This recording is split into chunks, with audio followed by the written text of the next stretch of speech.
I, 28F, am getting married today to my fiancé, 30M. It's the legal document signing and our ceremony is on Saturday. I haven't slept in 24 hours, I just am feeling so much anxiety. For reference, we were together/living together for about 3 years before becoming long distance for 1.5 years. I'm back in the country for a week to visit him and family and to have our wedding. For the last month he has been ghosting me for sometimes even weeks at a time. I know it's because he's going through a mental health crisis, but no matter how much I tell him his actions are causing me pain and straining our communication, he can't change. When he goes through rough times he absolutely shuts down for everyone, especially me. It hurts so much every time knowing that even the person he says is his best friend and future wife, he doesn't trust or respect enough to share or ease his pain. I thought coming back to the country and the marriage would wake him up from his ghosting tendencies this past month, but it's not. He had a very important meeting at work yesterday that either meant he'd get a raise or be unemployed, and now I don't hear anything from him at all. He's ignoring my calls, he's ignoring my texts, and there are red receipts, so I know it's intentionally ignored. It's the morning of, and we are literally set to sign our marriage paperwork in a few hours from now. But I was up all night because I can't shake the anxiety that this isn't what he wants. That he is just doing this to appease me despite this being a joint decision. I still can't even get a hold or reach him. I try so hard to communicate everything with him, but this hurts me deeply, down to my core. Part of me wants to drive over to his apartment and beat his door down and just demand answers as to how he could treat someone he claims he loves this way. But I know he'd just shut down further, say he's sorry, and then bury himself deeper into his guilt and depression. How can I be supportive through his mental health crisis while also keeping firm on the this is 500,000% some disrespectful and harmful behavior that is absolutely unacceptable in my opinion? When we were about to be long distance he begged me to try it out because I knew his inability to properly communicate his feelings would be miserable over long distance. But he begged me and promised he would change. I would say he did improve, but if this last month has shown me anything, it's that I'm about to marry someone who has no qualms and sees no consequence in ghosting your spouse for weeks at a time. This whole thing gives me so much anxiety I have no idea what to do. Any advice on how to calm my anxiety or maybe try to be more supportive to coax him out of the horrid way his depressive episode is manifesting would be greatly appreciated. Before I forget, yes, of course I've tried to get him to see a therapist or get on medication. For years. There is basically a 0% chance that, if it's coming from me or anyone in my family, he would ever listen to that advice. It's incredibly frustrating and not an option that I can even bring up with him anymore without the conversation devolving and him shutting me out even further. I will not be tolerating or responding to any accusations of him cheating or people just saying don't marry him. He is loyal but has a multitude of mental health issues, and I will marry him regardless of what anyone says on the internet. I just want some advice is all. TLDR, my fiancé keeps ghosting me for weeks at a time and he's doing it again even on the day we are getting married, which is causing me insane anxiety. Edit, I won't be reading anything anymore, and please stop messaging me. If you see a woman who is genuinely struggling with something and clearly has no one else to turn to for advice other than random people on the internet and your response is to ridicule her and call her an idiot, then congratulations, my last idea of seeking help has failed. Clearly I had no one else to go to, it's my wedding day and I'm on Reddit. I don't know why I expected anything less than hate messages and ridicule.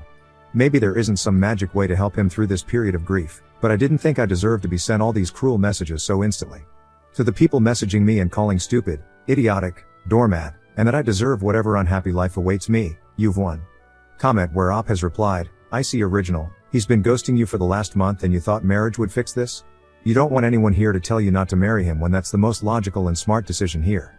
You've created your own misery and are determined to continue doing so. What do you want from us?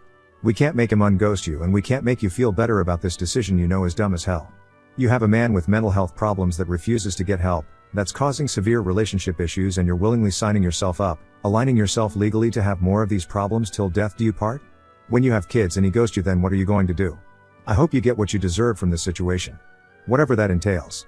Oop, this marriage has been planned for much longer than just the last month. It wasn't some solution I created by myself.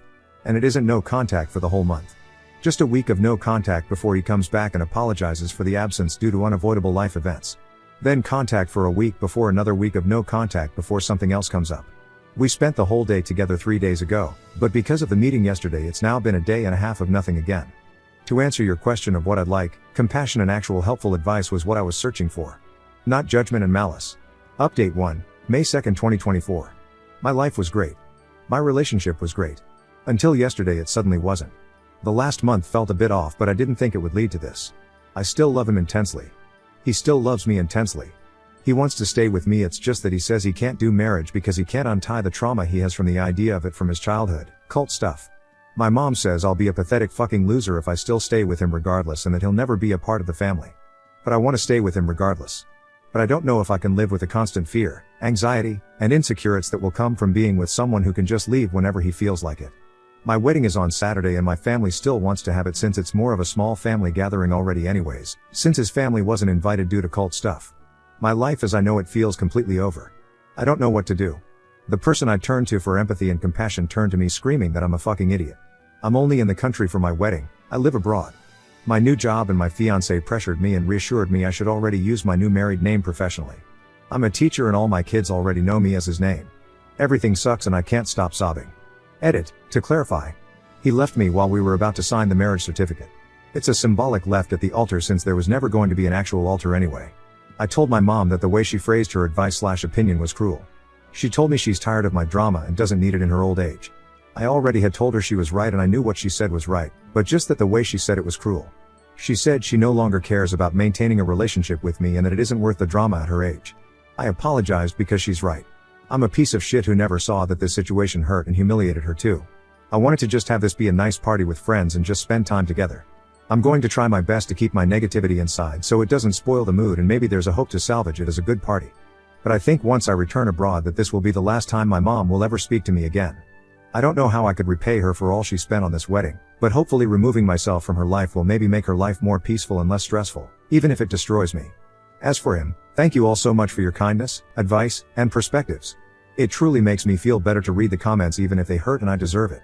We will be talking about it tomorrow in person, and I've scheduled an emergency therapy appointment for myself for tomorrow morning. I've never done therapy before, and I'm scared, but I know it's what I need. I'm so angry at him for ruining my entire life that I don't know if the love I have can salvage this. Comments, Giesel, no, Han. You can't be with someone who cannot effectively communicate their fears and needs and, instead, choose to run. He failed you. He does not get to treat you like that. You deserve better. Your mom may have let her anger for you make her word things poorly, but she is right. That dude does not get to have his cake and eat it too. Go back home. Go no contact with him. Finish out the teaching contract as it. Then, my recommendation is to find a teaching job in a dream location. Maybe, be a traveling teacher for a few years. Heal. Live big. And, if you wish, find love again. Oop, I am a traveling teacher already. I'm home right now just for the week so that I could do my wedding. Back to where I live abroad next week to live a life of isolation and loneliness. Thunderco, please elaborate on cult stuff, that could literally be anything. Oop, he's seen marriage used as a way to entrap and oppress women due to the cult culture of his family. He doesn't understand that what he's done is created a tilted power dynamic where he's holding all the power and autonomy and I'm the scared, anxiety-riddled one terrified he'll leave at any moment in any possible future we may have now. Which is honestly worse in my opinion. Detta Krypur, so many questions but at the top of my head is these. Why did he agree to marry you? Why were you using a name that wasn't yours for so long that your students know you by that name? Haven't you talked beforehand with him? Was this relationship one-sided? Oop, he asked me to marry him. My job told me to start using his name because the school year started in April and I would be changing my name in May. I said no, it felt like I'd jinx it. I called him and he said stop being such an overthinker and just use my name. I talked with him, he reassured me. It's been 3 weeks that my kids know me as that name. And to be honest, yes, it does feel one-sided. But not in the way you're implying. Update 2, May 8, 2024. For a brief recap, I was going to the officiant to sign my marriage license with my fiancé, who I'd been with for 4 years. He chickened out and said he couldn't marry me and ruptured my image of us. TLDR at bottom. On to the update. Since I was so brutally humiliated, it really made me think back on all the not great parts of us. He was always very gaslighty whenever I'd claim his actions reflected the opposite of his words. I respect you, I care for you. So I ended up talking to him. I asked him to define what his definition of loving someone, respecting someone, caring for someone, and trusting someone means. Needless to say, they were twisted and not healthy at all. I tried to make him see that and he had a few moments of holy shit, I think you're right, I don't actually trust or respect you. Now just because he admitted it didn't mean the crazy selfish actions didn't continue throughout the entirety of the conversation. It was so crazy how I'd never been able to articulate it in a way to where he actually understood before. He actually had the gall to say, wow, we should have had this conversation a long time ago, because of how much he was realizing he was treating me like trash, then gaslighting me about it. I was like, bitch, I've been trying to tell you this for years, but you never respected me enough to listen, and I was always too emotional to articulate it properly. Anyways, he wanted to do marriage counseling with the intent to marry at the end. I told him I'd rather break up because the power dynamic is too shifted and I don't feel like it's salvageable. With how he was listening to me and finally acknowledging and understanding me and his own actions, I was hopeful for maybe a friendship one day in the distant future. But after a teary, bittersweet goodbye, he absolutely ruined it with yet another selfish action right at the last moment. I didn't want to be touched or do physical affection for multiple reasons. One of the main reasons being he uses it for comfort when he's feeling sorry for himself. I had just spent 3 hours explaining how he never thinks of me in any of his actions, and maybe it's cruel of me to keep that last kiss or whatever, but it felt selfish and manipulative to me. So after an actually heartfelt goodbye and promise to be better people in the future, we part ways. Only for him to run back to me to try and do some romantic swoop in and kiss me. I recoiled really fast and honestly just stared at him incredulously. Like he had just ignored everything I had just said. That was the moment I went from sadness and grief from losing something so important to me, to just numb and angry about it. I haven't cried since. I don't even feel sad when I think about him because all I can think about is how angry the whole thing makes me feel. I'm 28 and feel like I wasted my good years on someone who had zero regard for me in any capacity. I developed so many new insecurities, confidence issues, and trauma from 4 years with him, and now I have to navigate the dating pool again with all of that, in a foreign country no less. TLDR, I broke up with him and I'm just angry now. Top comments, Libra_8118, how are you and your mom doing? It sounds like you left your home and family for him. Are you thinking of coming back home? Oop, both my family and him are in America. I left for me, my dreams, and career. I'm actually thankful that I can go back abroad to be away from him, and honestly I need some time away from my mom as well. Forward Cockroach 945, bravo, I'm so proud of you for finally ending it with him. It's likely he only understands you now as a form of gaslighting and trying to placate you. I know it hurts now, but with time you will heal and be stronger. Don't worry about dating right now, worry about loving yourself and nurturing yourself. Give yourself all the love, support, and understanding you normally gave to him. You deserve it. I hope your therapy visits go well and help you build up your self-worth and bullshit detector. I'm so glad to hear you took the right steps towards a healthier, happier life. Now on to the next story. Story 2. Accidentally exed my wife for cheating on me because of her secret intimacy pills kept disappearing, but then I found out it was just my daughter.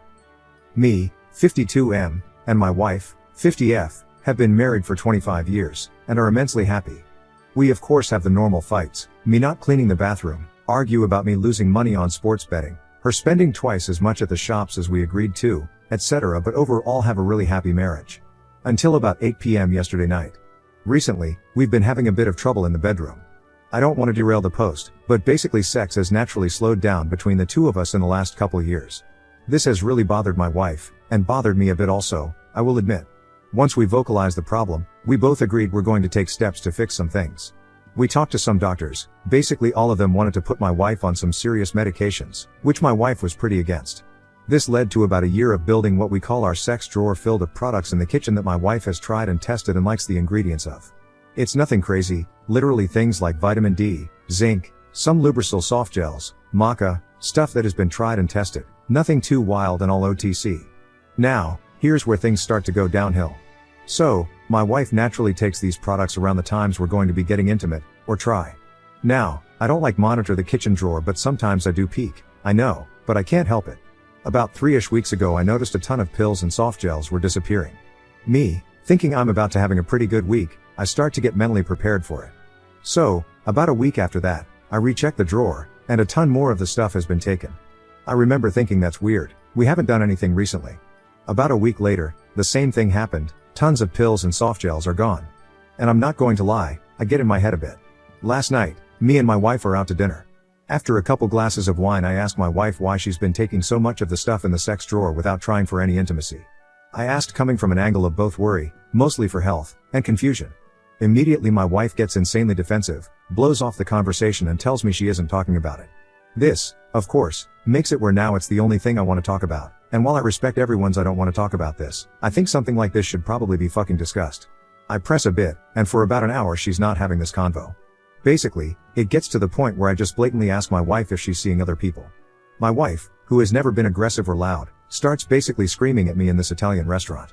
She tells me my daughter, 25F, has been having some relationship issues with her boyfriend, and has been taking some of the stuff to help. I'm like, why the fuck didn't you just tell me? She goes on a rant about how some things are girl to girl and how my daughter didn't want her telling anyone. Which I get, but come on, I buy the things to fill the drawer. My wife ends up leaving the restaurant mid-dinner. I've honestly never seen my wife this mad, I'm honestly a bit worried for our marriage. And to top it off, my daughter is acting awkward around me. I get that I stepped out of line with the questioning, but the defensiveness really caught me off guard, and would have assumed my daughter using our stuff would have been discussed, and I wouldn't have actually cared, and would have bought more stuff. Anytime I try to talk to my wife, she makes it seem like I'm an insane out of control monster, that I've broken the trust in our marriage, and that I've ruined 25 years of progress we've made together. Reddit, am I crazy? I'm beyond confused right now. Edit, 4 hours since I posted. Wow, a lot of incredible information in here. Thank you to everyone for your comments. This post has made me feel better, and has allowed me to think about other aspects of our marriage. I've seen a ton of requests for info, so let me try to answer some of the questions here. Me and my wife didn't go to the doctor for only libido issues. I don't know the general age of Reddit, but as you get older things like menopause and other hormonal issues became a reality, just the way of life. I didn't plan on questioning my wife at the dinner, it had been in the back of my head, and after a few glasses of wine I handled the situation poorly, which I 100% agree with all of you. Not the right time or place, though we've had tough conversations before in public, still doesn't justify it. Calling it a sex drawer may have been a bad name, but it's just how we reference it. We didn't really think too deeply when coming up with the name, and I don't know actually which one of us created it. I don't have a good reason why it's in the kitchen, but we're kind of past the age of caring about what someone may or may not see in our home. I wasn't monitoring the sex drawer. The Lubrisil soft gels, which we keep out of the box, come only in a 30-pill supply, half the pack or so missing, I didn't count, is very obvious even at a quick glance. And for why I didn't automatically assume my daughter, the soft gels mentioned above and some of the other stuff in there are for a specific thing, outside of the vitamins. While I don't know the ingredients too intimately, you wouldn't really expect those things to be shared. And finally, for those mentioning that my wife is still actually hiding something, I appreciate your comments, and it has given me a ton to think about. While I won't jump to those type of conclusions, I do agree that there is probably more that needs to be discussed between me, my wife, and my daughter. Comment where Op has replied, _title 42, NTA. I am a little suspicious. Missing stuff requires explanation. I'm also a little curious why you keep sex stuff in a kitchen drawer where just anybody trying to help in your kitchen would have access to them. That's the kind of stuff you keep in a medicine cabinet. Oop, it's basically a drawer of vitamins. Even if guests found it, I doubt they'd actually know what it was. I think that's just where we ended up stuffing things as time went on. I'd if either of us really wanted it there more than where we just ended up putting things. Top comment, inefficient frog, is there parts of this story missing? It feels like there's something missing. Why did you choose to bring this up at a restaurant? Was it to try to avoid the yelling? Did you plan on it being a fight from the start? Get your wife's side of the story and post it, we crave the drama. Update, April 23, 2024. Hey again Reddit, as for the update, I wish I had better news. After reading through the post and all the DMs everyone sent, thank you all for those, I was a bit overwhelmed and a bit confused, so I decided to just relax and really not try to jump to any conclusions through the weekend. Many of the points that were brought up did broaden my perspective, and some of the ones assuming infidelity, I won't lie, did get to me a bit, and I was running pretty high anxiety-wise. Realize, at this point, me, my wife, and my daughter, still aren't talking. Our home has suddenly become one of the most lonely, isolating and awkward places in the world. Sunday night, while watching some basketball, I basically just thought to myself I can't go on like this. So, I went and talked to my daughter. I approached the conversation in you can talk to me about anything, and if you and your boyfriend were having sexual issues, I would be glad to buy you guys more stuff. My daughter just starts to seemingly break down, to an almost uncontrollable sob. I'll be honest, I thought at this point she was going to inform me on some serious medical issues or something. Once she calmed down, she basically says that she's taken some of the vitamin D and zinc before, but has never taken any of the Lubrisil or black cohosh. I look at her with that "do you realize what that may mean" kind of look, and we just hugged, and cried together. I've spoken to some of my friends who have gone through similar things, and have gotten advice from lawyering up and divorcing my wife right away, to marriage counseling and fighting for the 25 years we've been together. At the moment, I'm not going to do anything. Need a bit more time to think, need to talk to my wife and really find out what's going on. This is probably the last update from me, as when I first came to Reddit this was just a silly fight between me and my wife. Now it's progressed to a place that it's feeling a bit too private for me to share, and the above update was a bit tougher to write. Thank you again for all your comments and perspective, you all have helped me see something that I was blind, or refusing, to see. John Top comments, Chef Kimberly, those 2 supplements aren't sex supplements, they are for menopause. Your wife may just be embarrassed that she has started menopause. She may be fearful that you will no longer find her desirable because she has started menopause. Step back a bit before you jump off that high board. 5am creature, there is the possibility that your wife needs the supplements for her own general comfort. I'm not at menopausal age, however do have medical conditions that can cause vaginal dryness, and it can range from uncomfortable to actually painful. It's personal and can be a very touchy subject. Not to mention the mood swings that come with menopause. Not saying cheating is completely out of the question, just saying there are other possibilities.